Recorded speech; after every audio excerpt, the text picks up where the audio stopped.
Do football players win the World Cup in their minds before they win it on the pitch? Before Lionel Messi lifted the FIFA World Cup trophy in Qatar 2022, he had already held it, in his mind, thousands of times. Before Kylian Mbappe scored that hat-trick in the final, he had rehearsed that exact moment in his imagination over and over again. And before any great football team steps onto the pitch for the biggest game of their lives, the match is already over, at least inside their heads. Do football players win the World Cup in their minds before they win it on the pitch? The answer might completely change how you watch football forever. And stay with me until the end, because I'm going to tell you about one specific mental technique used by World Cup winners that most fans have never even heard of.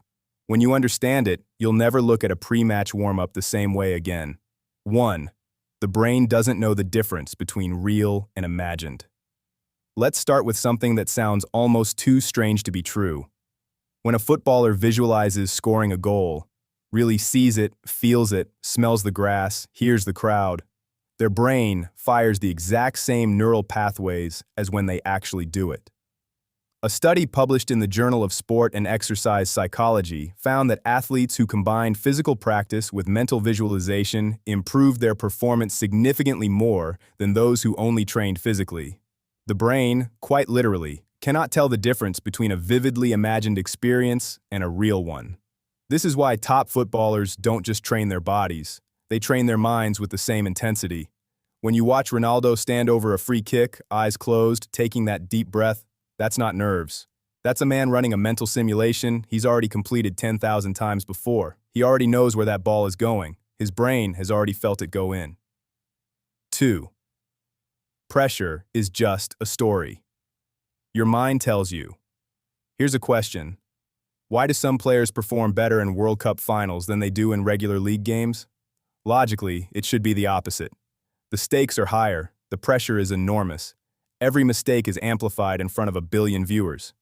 And yet, players like Messi, Modric, and Mbappe seem to rise. The crowd gets louder and they get calmer.